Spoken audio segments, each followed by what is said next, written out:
안녕하세요, 윌러입니다. 오늘은 예산군 신안면 용궁리에 있는 추사 김정희 선생의 생가에 왔습니다. 이 집은 선생의 증조부 때 지어진 집이라고 합니다. 선생이 어머니 태중에 있을 때 한양에는 전염두가 유행했다고 합니다. 전염병을 피해 예산으로 내려오게 되었고, 그리하여 추사 선생이 이곳에서 태어나게 되었습니다.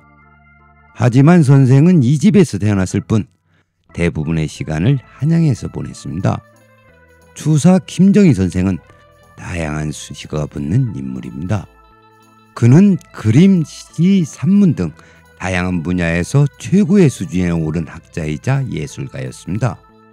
후대 사람들이 선생을 존경하는 또 다른 이유는 그가 실학자로서 실사구시, 즉 사실에 근거한 연구와 실용적인 학문을 중요하게 여겼기 때문이라고 생각합니다.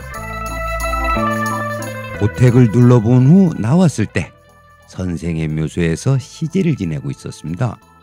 맑고 청명한 가을날에 조상의 은덕을 기리기 위해 후손들이 모여 시제를 지내는 모습이 참 보기 좋았습니다. 그 모습을 보면서 추사와 같은 위대한 인물이 태어나는 데는 누구의 발복으로 가능했을까 하는 생각이 들었습니다.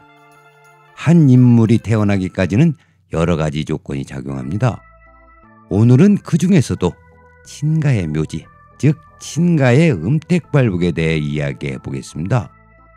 이번 답사에 조부와 증조부 그리고 고조부의 묘를 살펴보았습니다. 조부와 증조부의 묘소는 아쉬움이 있기 때문에 이미지와 주소만 말씀드리고, 진열에 모셔진 고조부의 묘소는 좀 더 자세히 말씀드리겠습니다. 그리고 양자가 아닌 친자의 개념으로 가게를 설명하겠습니다. 먼저 보시는 이미지는 신안면 용궁리 산 9-4번지에 있는 조부 김희주 선생의 묘소입니다. 다음은 신안면 용궁리 산 73-12에 있는 증조부 김한정 선생의 묘소입니다. 그 다음으로 보시는 이미지는 신안면 용궁리 산 73-22번지에 있는 김한신 선생과 화순옹주의 묘소입니다. 김한신 선생과 화순옹주는 추사 선생에게는 양증조부 부모가 됩니다. 화순옹주는 영주의 둘째 딸로 김한신 선생과 결혼하였습니다. 결혼 후 16년째 되는 해에 남편이 갑자기 세상을 떠나자 너무 슬픈 나머지 곡기를 끊었고 13일 후 세상을 떠났습니다. 남편을 따라 죽는다는 것은 결코 쉬운 일이 아닙니다.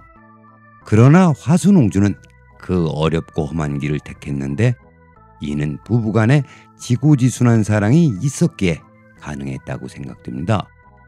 화순옹주는 조선왕실 출신의 유일한 연료로 지금도 그 정절을 기리고 있습니다. 다음으로 보실 이미지는 고조부 김은경 선생의 묘소입니다. 묘소 앞에 백송항구가 서 있는데 추사 선생이 청나라에 갔다가 돌아올 때 씨앗을 필통에 넣어 가지고 와서 고조부의 묘소 옆에 심었다고 합니다.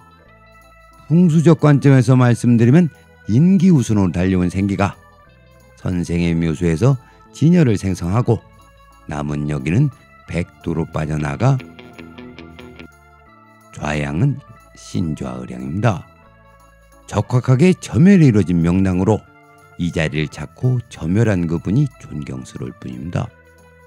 선생의 묘소는 말락처라고 할 수 있는 곳에서 진열을 생성하였습니다. 이 대목에서 한 가지 말씀을 드리면 용맥은 물을 넘지 못한다 라고 하는 것은 풍수의 기본 개념입니다. 그런데 용맥은 물을 건너지 못한다고 하는 그 말에 많은 사람들이 혼동을 겪습니다.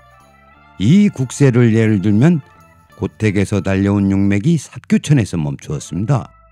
이 때문에 용맥이 물을 만나면 멈춘다는 이야기가 나옵니다. 그렇다면 생기도 물을 만나면 멈출까요? 그 답은 용맥과 기맥의 차이에 있습니다. 용맥은 산이 길게 이어진 산맥, 즉 산능선을 말합니다. 이러한 용맥 중에는 생기가 타고 달리는 산줄기가 따로 존재하는데 그것이 기맥입니다. 용맥은 기맥을 포괄하는 개념으로 용맥은 시각적으로 판단할 수는 있지만 눈에 보이지 않는 기맥은 순수기감으로만 판단할 수 있는 영역입니다. 용맥이 물을 건너지 못한다는 것은 산줄기가 물을 만나면 멈춘다는 것이지 기맥이 멈춘다는 뜻이 아닙니다. 생기가 타고 달리는 기맥은 산에서는 산줄기를 타고 흐르고 밭대기나 논바닥으로 내려오면 그에 합당한 경로에 의해 진행합니다. 그리고 기맥은 물을 만나도 멈추지 않기 때문에 강이나 바다도 건널 수 있다는 것을 기억해야 합니다. 다시 본론으로 돌아와 선생의 묘수에서 진열을 생성하고 남은 여기는 백송 아래 잔디밭에서 멈췄습니다. 지금은 잔디밭으로 조성되어 있지만 옛날에는 합수처였거나 작은 연못이 있었을 것으로 추측이 됩니다. 이번 답사를 통해 추사 선생의 호조부와 증조부 그리고 조부의 묘소를 둘러보며 추사 선생의 사조와 기질의 고조부의 묘소가 많은 영향을 미쳤다는 결론을 내렸습니다. 마지막으로 선생의 부친인 김노경 선생의 묘소를 답사하려고 했으나 1979년에 과천에서 예산으로 이장하였다고 합니다. 부친의 묘를 답사하려고 했던 이유는 부친이 돌아가신 지 3년 후 추사 선생은 제주도와 함경도로 유배되어 약 13년간 힘든 시간을 보냈기 때문입니다. 이장으로 인해 아쉽게도 풍수적 연결고리는 찾지 못했습니다. 그럼 오늘의 이야기를 정리하겠습니다. 고조부 김은경 선생의 묘소는 주변 사격이 웅장하지도 않고 청룡과 백호 또한 뚜렷하지 않습니다. 형기적으로 보면 명당이라 하기 어려운 자리입니다. 그 이유는 이곳이 평양룡에 가깝기 때문입니다. 자세히 찬찬히 둘러봐야만 왜 이 자리가 진열인지를 알 수 있는 비밀스러운 곳입니다. 상주는 지사에 솟고 지사는 땅에 속는다는 말이 있는데 이는 눈으로 보고 판단하는 것의 한계를 의미합니다. 김은경 선생의 묘소는 눈에 보이는 것이 다가 아니라는 것을 배울 수 있는 명당입니다. 오늘은 여기까지 하겠습니다. 시청해주셔서 감사합니다.